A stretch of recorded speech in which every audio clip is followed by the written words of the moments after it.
Bonjour, chères toutes, chers tous. Bienvenue sur Culture Média Algérie.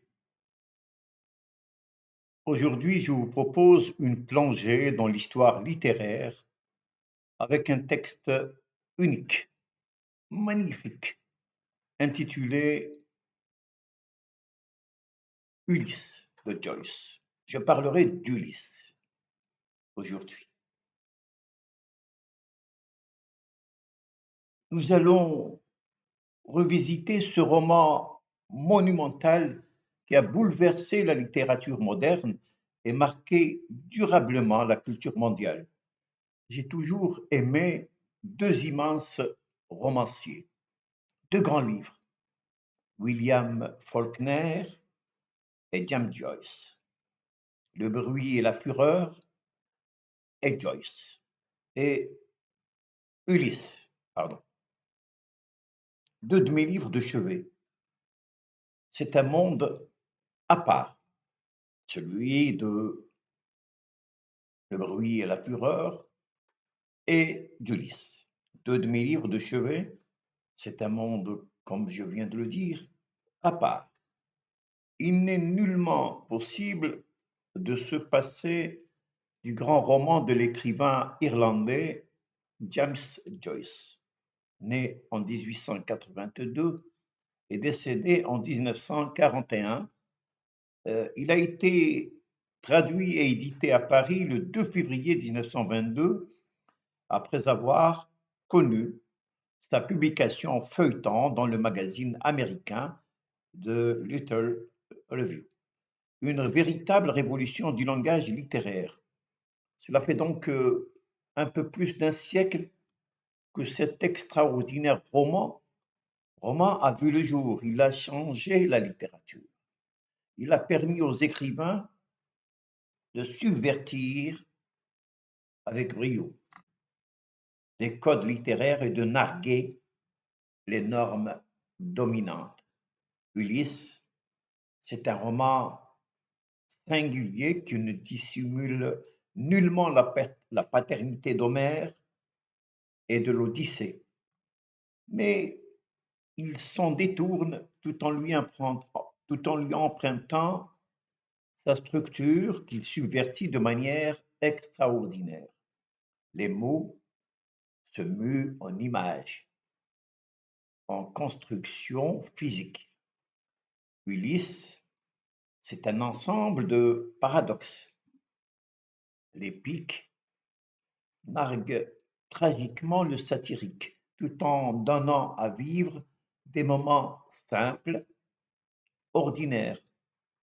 C'est l'histoire d'une journée, un certain 16 juin 1904. Le récit commence à 8 heures pour s'achever à 3 heures du matin, tout en 700 pages, 18 épisodes d'une beauté extatique. Joyce explore ici, dans ce roman, de nombreuses possibilités narratives, remettant en question les normes dominantes du genre. Il y a une sorte de pluralité narrative qui permet la mise en œuvre de mondes différents tout en étant paradoxalement complémentaires. Travail extraordinaire sur le langage. Euh, les codes langagiers, il y a une sorte de fragmentation du récit qui va être reprise par la suite par de très nombreux écrivains. Fragments, métaphores obsédantes, tendre violence.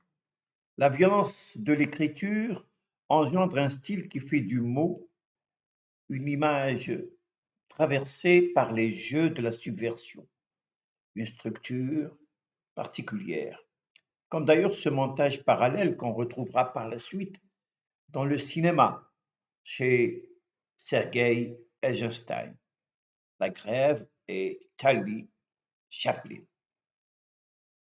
Les temps modernes, Dublin, de très longs monologues comme celui de Molly à la fin, plus de 70 pages. Je ne sais pas, mais ces monologues me font penser à Shakespeare. des personnages ordinaires, très ordinaires. Léopold Bloom, son épouse infidèle Molly, et le poète Stéphane Dedalus. Ils parlent de tout, des choses de la vie, de la mort, mais aussi de sexe. Le roman jugé indécent et obscène a été interdit aux États-Unis jusqu'en 1934.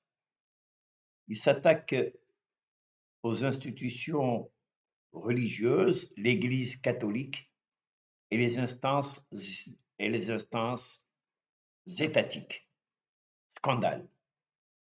Joyce allait connaître de graves problèmes à tel point qu'à son décès, en 1941, aucun officiel irlandais ne daigna se déplacer à Zurich où il fut enterré.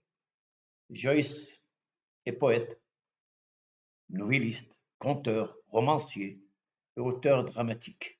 Il est notamment l'auteur de La Veillée des Finnegan, portrait de l'artiste en jeune homme, de la pièce de théâtre Les Exilés et des recueils de nouvelles dans Légende de Dublin.